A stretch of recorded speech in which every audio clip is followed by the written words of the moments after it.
Луттун жана анын коомунун жана периштелердин ортосунда чоң беттешүү болгон экен. Пайгамбарлардын тарыхында кандай үлгүлөр бар?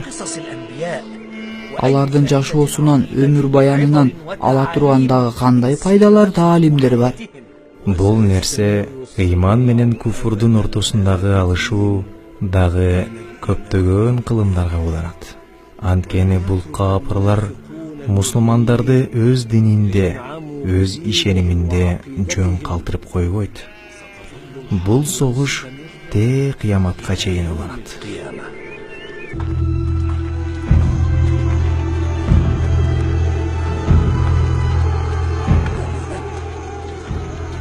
Gözüm, menin gözlerim görбөй kaldı. Менин дагы көздөрүм көрбөй жатат. Gözüm, görбөй kaldı. Gözüm görбөй kaldı. Sokur bolup kaldım. O menin gözlerim, o menin baylığım, o menin jirgal жашоом.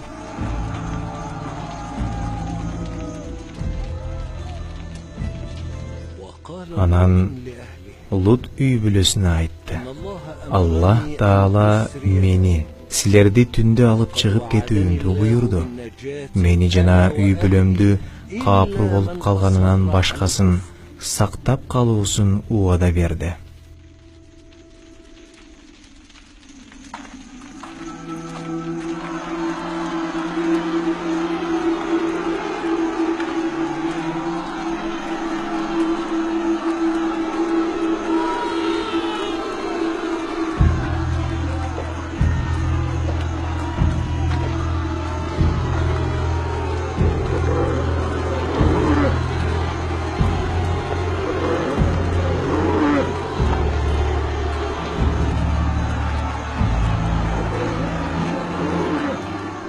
Лут коомунун азабы жөнүндө дагы айтышкан.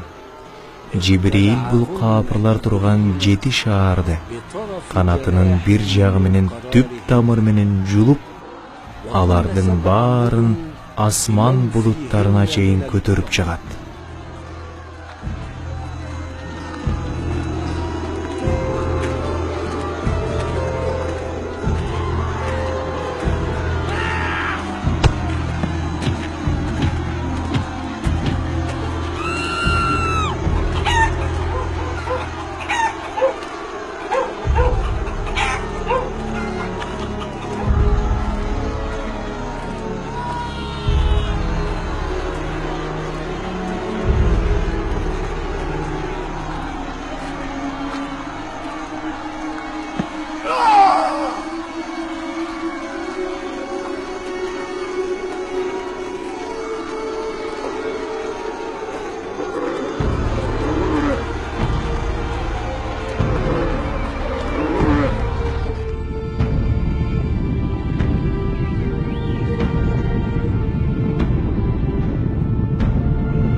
Ошондо асмандагы периштелер короздорунун кычкырганын, иттеринин үргөнүн угат.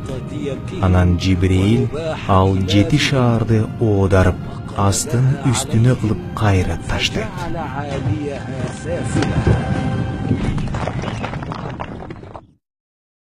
قالوا يا لوط إنا رسل ربك لن يصلوا إليك فأسر بأهلك بقطع من الليل ولا يلتفت منكم أحد إلا امرأتك إنه مصيبها ما أصابهم إن موعدهم الصبح أليس الصبح بقريب فلما جاء أمرنا جعلنا عاليها سافلها وأمطرنا عليها حجارة من سجيل منضود مسومة عند ربك وما هي من الظالمين ببعيد.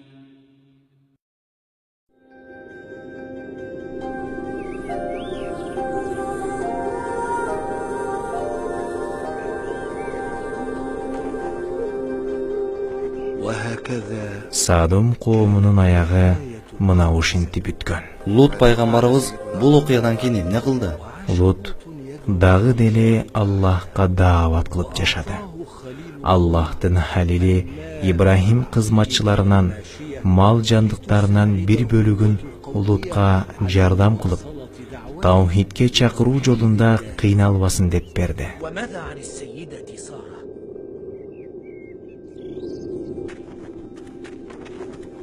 Ал баласы Исхак алейхиссаламга сүйүнүп отуруп калды.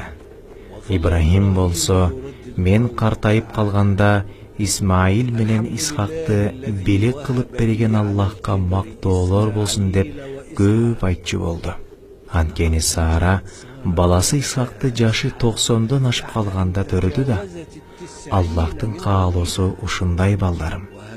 Ал эгер бир нерсени кааласа, ал нерсеге бол деп эле айтат.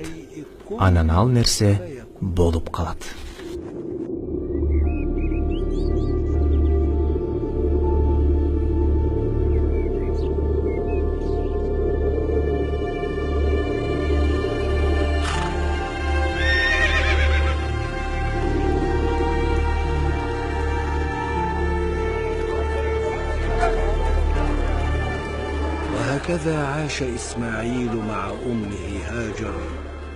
Исмаил болсо энеси Хажар менен өмүр сүрүп жатышты.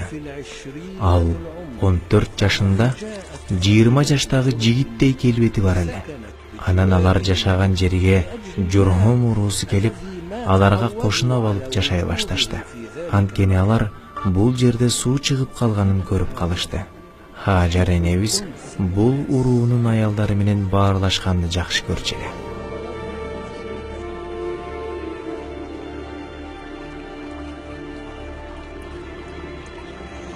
Исмаил жана анын апасы Хажар менен кошуна болуп, аябай жакшы болду. Алардын сыйын көрүп, жакшы мамилесин гана билип атабыз.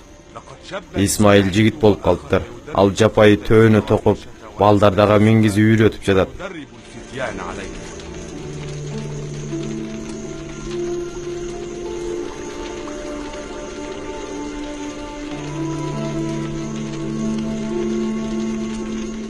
Аллах Таала кожойке Хажарга жана баласы Исмаилге аябай чоң можиза бериптир. Алар суу таппай өлүм алдына келип калганда, Исмаилдин бутунун астынан суу атып чыгыптыр. Хажар Аллах бизге жардам берет дебеди беле.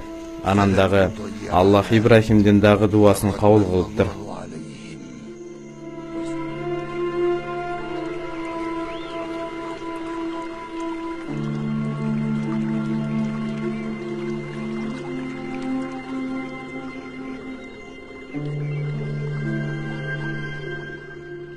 Ошентип биз окуянын Лут коомунун анын аялынын жок болгон жерине, Хажар менен Исмаил Меккеде жашап калган жерге жана Исхак алейхиссалам төрөлүп, Ибрахим менен Сара ага кубанып турган жерине келип калдык. Дагы айтыңызчы ата, дагы. Бирок кечиресиз, сизди да чарчаттык окшойт. Жок балам. Мен Аллах үчүн ал өзү үйрөткөн илимди эмнеге аяйын? Сара энебиз эмне болду? Анан да Аллах Таала өз аяттарынын биринде эгер билбесеңер билгендерден сурагыла деп жатпайбы? Билгендер булар илимдүүлөр да. Эми Аллахтын дос пайгамбарына карагыла. Ал силер жана силердин ата бабаңар анык адашууда болгонсуңар деп айтып жатат. Ал капырларга жакшы көрүнүп же кошамат кылган жок. Ал акыйкатка баш ийип, аларга кесе жооп берди. Анткени ал анык адашууну көрүп турат. Ал жүрөктөгү жалганды чыгаруу үчүн ушинтип жихад кылып иштеп. Бир өлкөдөн экинчи өлкөгө, бир жерден экинчи жерге хижрат кылып, мындан алсыз болуп же үмүтсүздөнүп калган жок.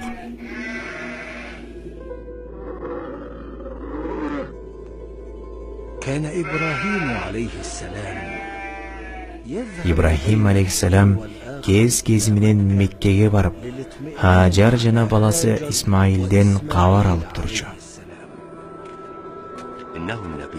Ал пайгамбар, дагы ал ата жана күйөө. Ал Аллахка баш ийип, аялынан, уулунун алыста болгонуна сабыр кылат. Ал үй бүлөсүнөн дайым кабар алып барып турат. Аллах аларды акыретте чогуу кылсын улайым.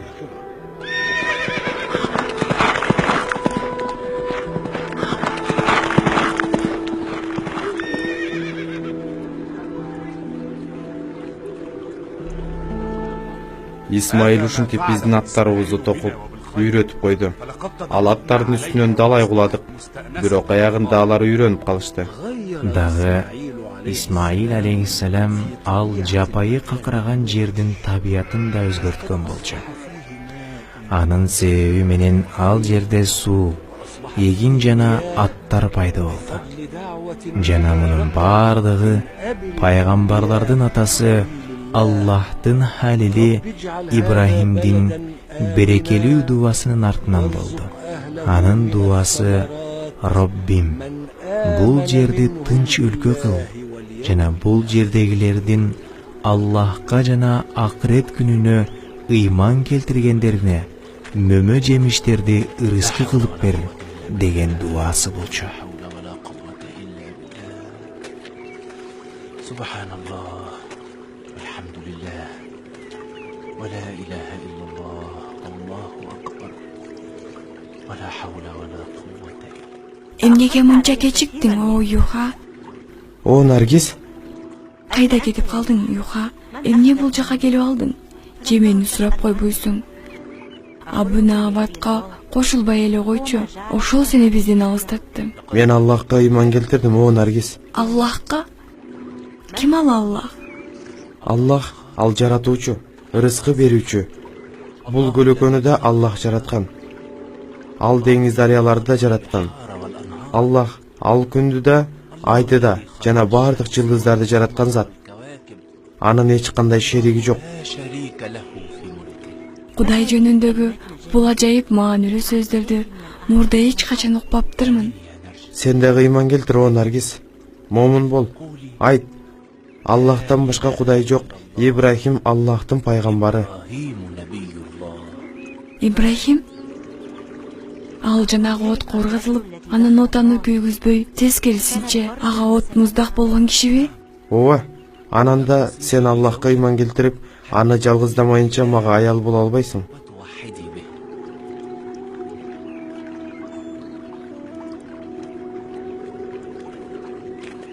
Күбөлүк беремин. Аллахтан башка кудай жок. Ал жалгыз, анын шериги жок. Жана Ибрахим анын пайгамбары, жана элчиси.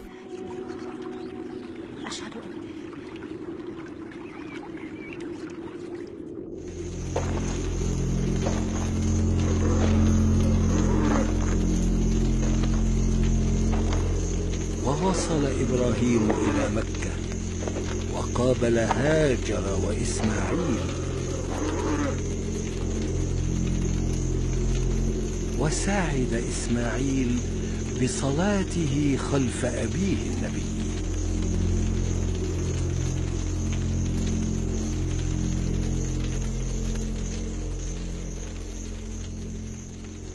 Ибрахим ошентип Меккеге жетти. Аны Хаджар менен Исмаил тосуп алышты. Анан Исмаил атасынын артында туруп намаз окуду. Түндөрдүн биринде Ибрахим уктап жатканда ага кезектеги дагы бир улуу сыноо келди. Ал түшүндө баласы Исмаилди союп жаткан болот. Ал эми пайгамбарлардын түшү болсо акыйкат жана чын. Эми Ибрахим эмне кылат? Ал тун уулун соёбу?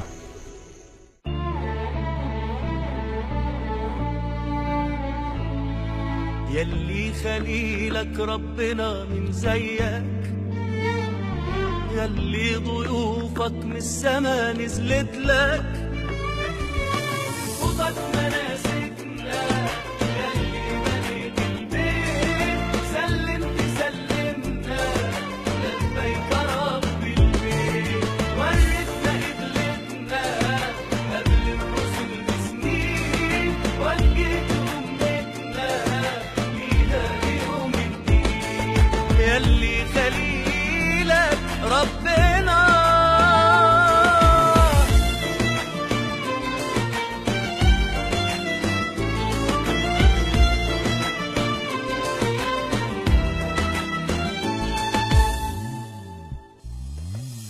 نبينا إبراهيم ادانا مثال عظيم في التضحية والصبر، وسيدنا إسماعيل كان ابن عليم حكيم لما ابتسم للأرض، يلي خليلك ربنا.